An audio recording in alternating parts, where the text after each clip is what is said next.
Totoo nga ba ang tsismis na si Richard Gutierrez ang nabigay ng bahay kay Barbie Imperial?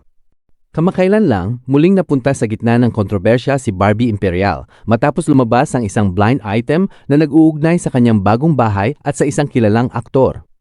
Alamin natin ang totoo at buong kwento mula umpisa hanggang sa huli. Pero bago tayo magpatuloy, baka pwede pa-like muna ang video na ito dahil napakalaking bagay na ito sa amin. Maraming salamat po! Hindi lingid sa kaalaman ng marami na si Barbie ay nagmula sa simpleng pamumuhay. Ilang beses na niyang ikinuwento sa mga panayam na hindi naging madali ang kanyang pinagdaanan bago niya marating ang kinalalagyan niya ngayon. Sa murang edad, kinailangan niyang maging matatag, determinado at handang magsakripisyo upang makapasok at manatili sa mundo ng telebisyon, isang industriyang kilala sa matinding kompetisyon. Sa paglipas ng mga taon, hindi lamang siya umasa sa ganda o kasikatan. Pinatunayan ni Barbie Imperial ang kanyang sarili sa pamamagitan ng sunod-sunod na proyekto, mapatelebisyon man, pelikula, endorsements at maging sa social media kung saan aktibo rin siya. Unti-unti niyang nabuo ang imahe ng isang babaeng palaban, masipag at self-made. Kaya naman para sa kanyang mga taga-suporta, ang bawat milestone na kanyang naaabot, maging ito man ay career growth o personal achievements, ay produkto ng puyat, tiyaga at mahabang panahong pagsusumikap.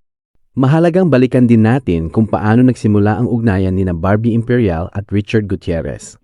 Matapos ang halos 2 taon ng sunod-sunod na espekulasyon at romance rumors, tuluyan ng pinili ni Richard Gutierrez at Barbie Imperial na ituwid ang mga kumakalat na kwento tungkol sa kanilang relasyon.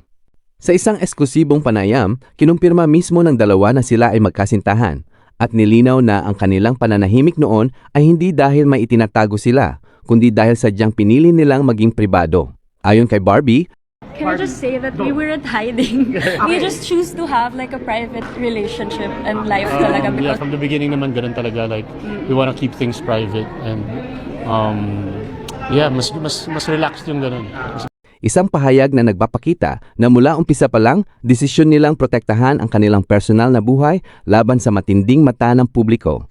Naging opisyal sa mata ng publiko ang kanilang relasyon noong Enero 19 sa isang media event kaugnay ng kanilang proyekto. Doon nila inamin na matagal na silang magkasama, ngunit mas pinahalagahan nila ang katahimikan kaysa sa ingay ng showbiz. Para sa marami, ito ay isang patunay na hindi lahat ng relasyon sa industriya ay kailangang i-expose agad.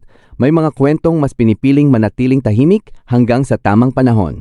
Sa gitna ng tahimik ngunit matatag na takbo ng kanyang career at personal na buhay, ibinahagi ni Barbie Imperial ang isa sa pinakamalalaking milestone na kanyang naabot, ang pagsisimula ng pagtatayo ng kanyang bagong bahay. Sa kanyang mga social media post, makikita ang kanyang emosyon habang ipinapakita ang unang hakbang ng proyektong matagal na niyang pinapangarap. Para kay Barbie, hindi lamang ito simpleng bahay, kundi isang simbolo ng lahat ng pinagdaanan niya mula sa hirap, pagsubok hanggang sa mga pagkakataong halos sumuko na siya. Ayon sa kanyang mga pahayag, ang bahay na ito ay bunga ng taon ng pagtatrabaho, pagtitipid at disiplina. Wala mang detalyeng inilabas tungkol sa eksaktong halaga o lokasyon, malinaw ang mensahe ni Barbie. Isa itong personal na tagumpay. Ngunit tulad ng inaasahan sa mundo ng showbiz, ang isang magandang balita ay hindi nagtagal bago masundan ng mga tanong na kalaunan ay naging mitsa ng isang kontrobersyang umingay sa social media. Hindi pa man tuluyang humuhupa ang pagbati at suporta para sa bagong milestone ni Barbie Imperial, bigla namang sumulpot ang isang blind item na mabilis kumalat sa social media. Mula sa isang kilalang blind item page, inilabas ang tanong na, sino ang nagbayad sa bagong posh home ng isang lovely celebrity sa South? Sa post, inilarawan ang isang babaeng celebrity na di umano'y matagumpay, maraming proyekto at may imahe ng pagiging self-made. Mas lalong umingay ang usapan nang banggitin sa blind item na ang naturang bahay ay matatagpuan umano sa isang ultra-exclusive village kung saan ang presyo ng lupa at bahay ay maaaring umabot sa napakataas na halaga. Dagdag pa rito, may pahapyaw na pahayag na ang bahay raw ay maaaring isang grand token of affection mula sa isang rumored, influential at married lover. Dahil sa timing ng post kasabay ng balita tungkol sa bagong bahay ni Barbie, maraming netizens ang mabilis na nagdugtong-dugtong ng kwento. At dito na pumasok ang mga espekulasyon, hinala at pangalan na kahit kailan ay hindi direktang binanggit sa blind item, ngunit kusang ikinabit ng publiko. Sa gitna ng lumalakas na espekulasyon at patuloy na pag-uugnay ng publiko sa blind item, Hindi na nahimik si Barbie Imperial. Sa halip na magpahaba ng paliwanag o makisabay sa ingay ng social media, direkta at malinaw ang naging pahayag niya. Sa isang post, tahasan niyang sinabi, "I can proudly say no man helped me achieve this." Isang pahayag na walang paligoy-ligoy, walang kondisyon, at walang iniwang puwang para sa maling interpretasyon. Para kay Barbie, malinaw ang gusto niyang iparating. Ang kanyang bagong bahay ay bunga ng sarili niyang pagsisikap. Bukod sa kanyang personal na pahayag, mahalagang tandaan na hanggang sa ngayon, wala ni isang dokumento, interview, o opisyal na ulat mula sa kahit anong credible news outlet na nagsasabing may ibang taong nagbayad, nag-sponsor o nagbigay ng kanyang bahay. Ang pinanggalingan ng issue ay nananatiling isang blind item, walang pangalan, walang patunay at nakabase lamang sa hinala at interpretasyon ng ilang netizens. Sa ganitong sitwasyon, malinaw ang linya sa pagitan ng tsismis at katotohanan. Ang tsismis ay mabilis kumalat, pero ang katotohanan ay nakatayo sa direktang pahayag at ebidensya at sa puntong ito, iyon ang panig na hawak ni Barbie Imperial. Nananatiling blind item lamang.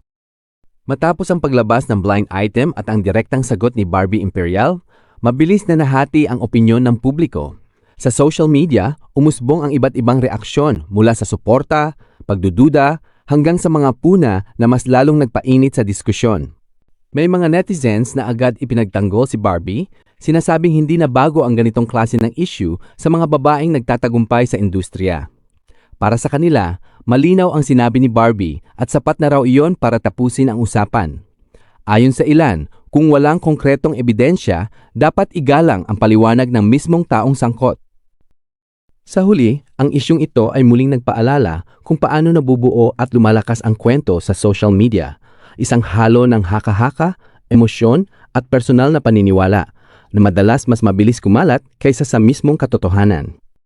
Sa likod ng ingay ng blind items, espekulasyon at walang katapusang diskusyon sa social media, may mas malalim na aral na pwedeng pulutin sa isyung ito. Una, ipinapaalala nito na hindi lahat ng nakasulat online ay totoo. Sa panahon ngayon, sapat na ang isang post walang pangalan, walang patunay para magdulot ng pagdududa at husga sa isang tao. Madalas, mas pinipili nating paniwalaan ang tsismis kaysa pakinggan ang mismong taong sangkot. Ikalawa, ang kwento ni Barbie Imperial ay sumasalamin sa isang mas malaking usapin. Bakit kapag ang isang babae ay nagtagumpay, laging may tanong kung sino ang tumulong? Bakit mas madaling isipin na may nagbigay kaysa tanggapin na bunga ito ng sariling pagsisikap? At ikatlo, bilang mga manonood at netizens, may responsibilidad tayong maging mapanuri at makatao. Hindi masama ang magtanong, pero mas mahalaga ang marunong makinig, umunawa at magbigay ng respeto lalo na kung malinaw na naipahayag ang katotohanan. Sa huli, ang tanong ay hindi kung sino ang nagbigay ng bahay, kundi kung bakit mas madalas nating pagdudahan ang tagumpay ng kapwa natin. Malinaw na ang bahay na yon ay galing sa pagsisikap ni Barbie, hindi galing kay Richard Gutierrez. Ikaw, ano ang pananaw mo sa isyung ito? I-comment mo sa baba ang opinion mo, pero tandaan, respetuhin natin ang katotohanan at ang tao. Huwag kalimutang mag-like, mag-subscribe at i-share ang video na ito para sa mas malinaw na kwentuhan.